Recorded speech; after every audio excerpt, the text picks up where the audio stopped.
Apathy is a lack of interest, enthusiasm, or concern, and it's also the nickname of Peter Jetten, which is surprising when you discover how charming and illuminating he is about to be in this week's episode of I Am High Stakes Poker. How's life, Peter? It's all right. You're having a good trip, right? Yeah, things are great. I got second in the 500K short deck event, and so that was an amazing start to the trip, and the main event's still coming up. Is that like your fourth final table in your last couple of Triton events? It is, right? Oh, at least three. Yeah, I'm not sure, but I've had a lot of luck at Triton. Starting with Montenegro, I had the tournaments here start the next day while the final table's going on, so I went straight from the final table of the short deck event into the no limit event where I got third, and that was just an incredible 2 days. And yeah, I've had some success and luck here for sure. When I play my local home game, which is like a million miles away from the stakes you're at, they always start with a tournament because there's a lot of people that don't want to play cash games. And everybody in the tournament just wants to bust as quickly as they can so they can get in a cash game, right? What's it like when you get to your level? You think you're missing out when you're playing in tournaments, or do you really look forward to it? I have always loved tournaments. There's been plenty of times where cash games might have been more fun or a better idea to play, but there's something about the feeling of going deep in a tournament when you start collecting more and more chips that's just extremely fun. And the competition in some ways can be more serious in a tournament, but I find that fun and a good change of pace from cash games, which I also like. When you was a kid, how important was glory and fame to you? Because that's what tournament poker's about, really, isn't it? You know, there's a part of it anyway. Maybe. That's not particularly what motivates me. I mean, of course I want to win. It's more the competition element that motivates me. So it's not about achieving some sort of glory. It's certainly not about achieving some sort of fame. I'm not looking for that. But I really want to just play a game and play it well and beat the other people, and when it's my day, maybe I'll win something. I was interviewing Rob Young at the beginning of the week, and Rob's from the UK, same as me, and we were talking about how when we grew up in the UK, everybody wanted to be a millionaire. You know, there used to be this comedy show called Only Fools and Horses, and Del Boy used to say, one day we'll be millionaires, you know? So we always grew up with that kind of like, that hunger or that desire to break out of the working class and to have that fame and that money and that glory. What was it like for you growing up? It's in Canada, right? Yeah, I grew up in Toronto. I wanted to be successful, of course, but I don't know that I've ever been particularly motivated to chase money. I'm more interested in figuring out the way things work, I guess, and just competing, I suppose.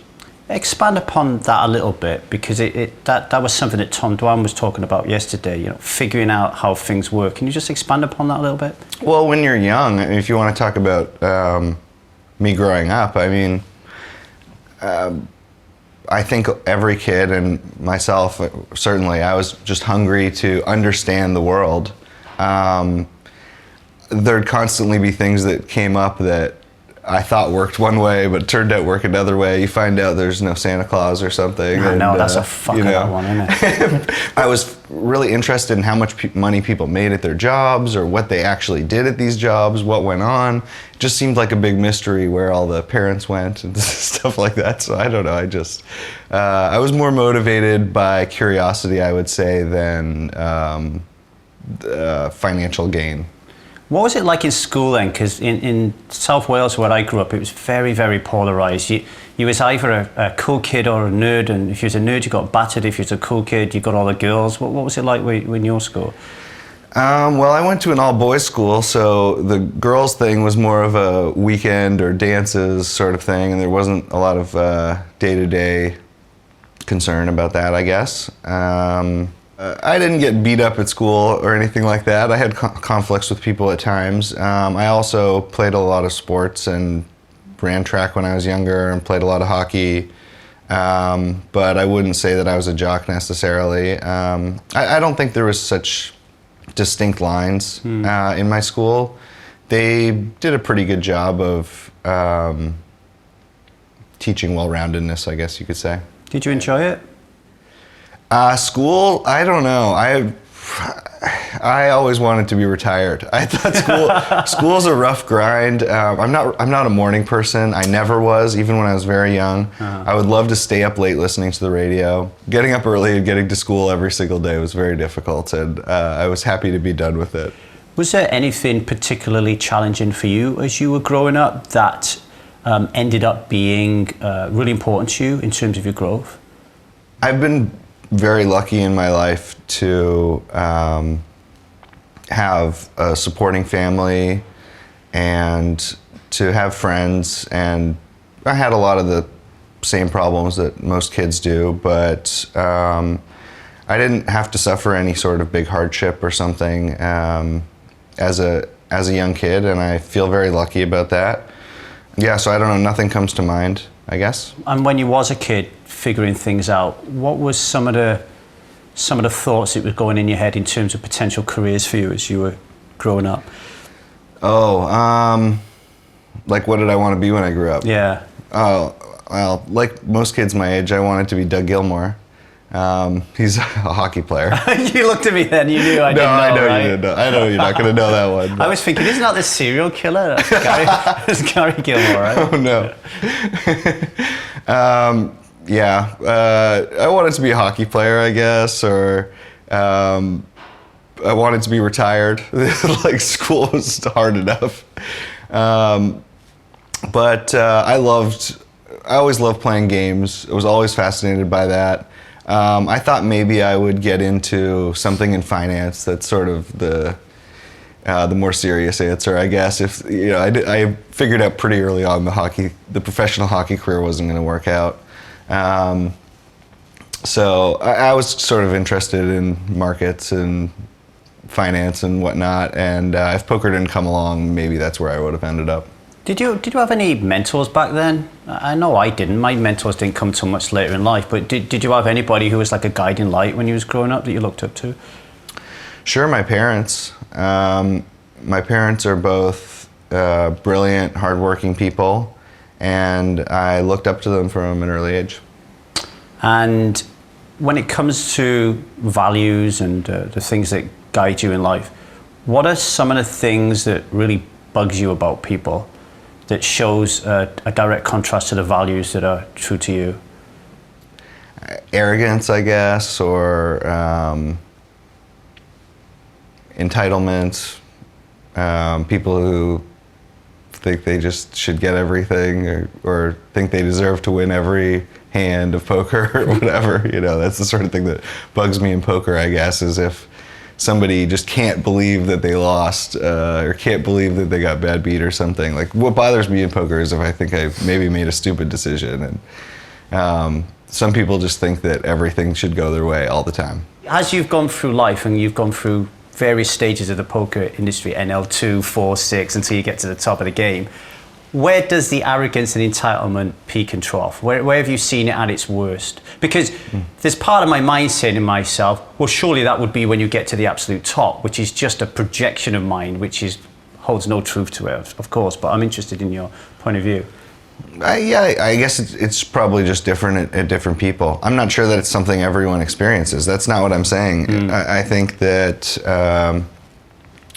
it's just a trait that I see happen in certain people that I don't really respect. And that's because you're the complete opposite of that?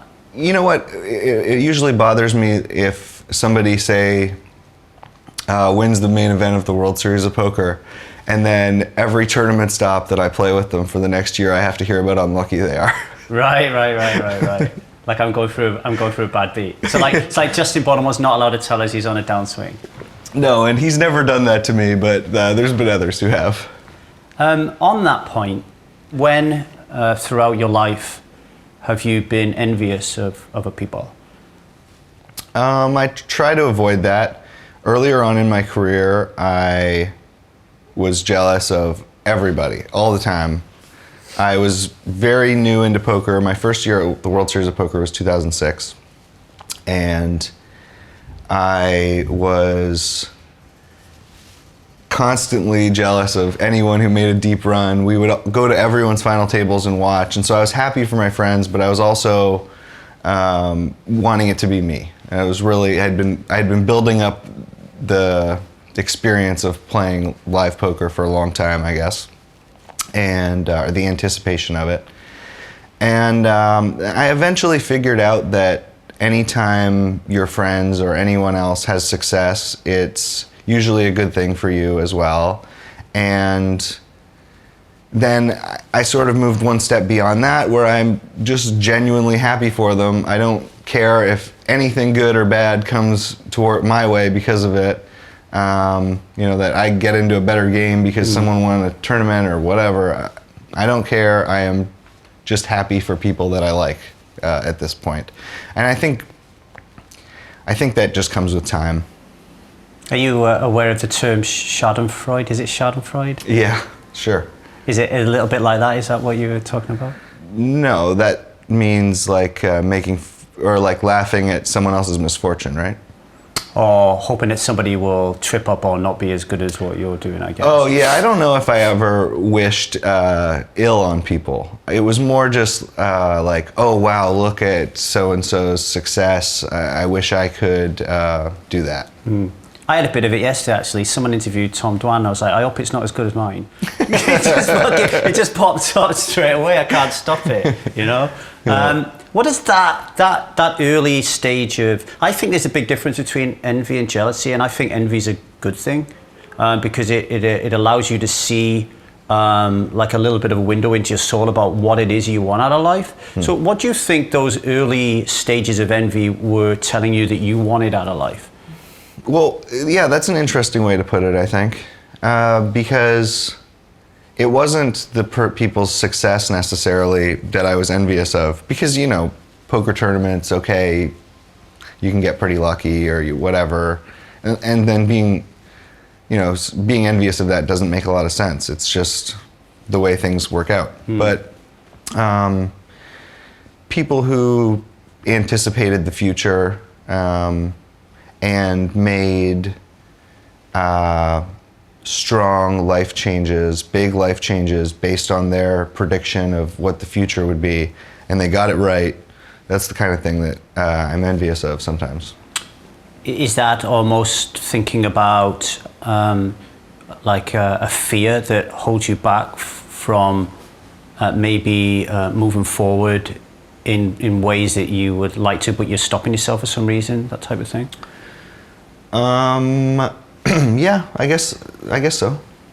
Is there anything today that you know you should be doing that you're not because you're stopping yourself? I think about that pretty often, and I guess in life there's always big changes to be made, but I just try and take it a day at a time and be better than yesterday. Because it's really interesting. I was talking to Tom yesterday, and Tom was saying how school wasn't for him, because, he wanted to know why do I have to do this fucking sum? Why do I have to write this book, and all that kind of stuff. And he talked about avoiding the path of least resistance. And when I think about yourself and Tom and everybody else who's right now playing the biggest games in the world, it's really difficult to say to yourself, wow, they followed the path of least resistance, because when it comes to life, you've done the complete opposite. But is there a time when it does become the path of least resistance because this is now what you know? And you get kind of stuck in that rut? I mean, does that happen? It's very scary to make any huge life change. No matter, we're all getting a little bit older, like Tom and I are in our 30s now. Sure, like making some huge life change can be difficult, but doing what we're doing is pretty difficult too. I will still love poker. Honestly, this is the path of least resistance, probably, if I think about it, because I love what I'm doing so much. I love playing these games. I love playing the Triton stops. I love high stakes poker. It is just so fun to me. I love the competition of it. This is exactly what I want to be doing. So maybe you could say it's the path of least resistance, but I'm happy on it. And what are the differences between doing what you do in the East compared to doing what you do in the West? Because here right now, it is very different, isn't it? I mean, I've been at stops in Europe and North America, and I've been here. There's a different vibe. I mean, what is it like to be in it? Oh, these weeks, these Triton weeks are very intense, for sure, but in a very fun way. It's just, you always have something to do. You can basically be playing poker nonstop if you want, for very high stakes. And at other stops, I feel like the way the schedule sets up, there's more multi-day tournaments. So if you're eventually going to bust out on day one of something and have at least one night off, and you might go do something. These stops are more all about the poker. It is poker, poker, poker, yeah. And me pestering you for interviews every 2 minutes. In terms of strategies, what do you think it is about you that has led to you being so successful that people could maybe follow or take note of? What are some of your real positive attributes that have got you to where you are? Oh, well, it depends on who I'm talking to. Compared to, being successful here at these Triton stops has been very fortunate. All of these players are incredibly good. I don't feel like I'm better than anyone here, and I just love the competition of it. But I think that everyone here is a great player, and I've been lucky to have done okay here. And if I'm talking to someone who is just starting to get into poker, I would say, just try to be mindful of each decision you're making, ask yourself why you're making those sort of decisions, and just try to always be thinking with an open mind, I guess, when you go into a poker hand. There's a million options in every hand of poker, which is what makes it so exciting. And so just keep exploring things and thinking about them, I guess. What about getting here though? Because poker's a game, but it's also your business, right? It's like your Peter Jetten LLC, And I tried to be a professional poker player. I lasted about a year, I think often, would I be able to be where Peter is now, To get there, I would have to excel in certain areas or have some abilities that other people don't have, whether that's work ethic or technical ability or whatever. So what is it that got you there? I mean, friendship groups, the way that you study, work ethic, what is it about you, Pete? I think I've just been really lucky. I don't consider myself a professional poker player.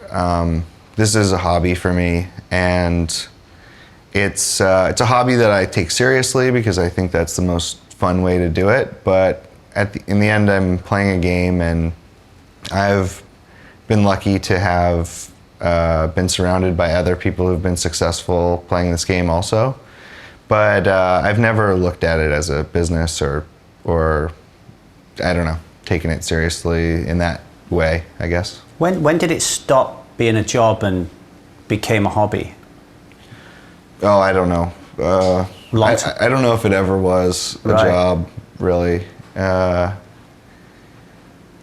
But yeah, I haven't felt that way about it for a long time. But from a financial standpoint, I mean, I'm here interviewing you. Yeah, obviously we're gambling insanely big.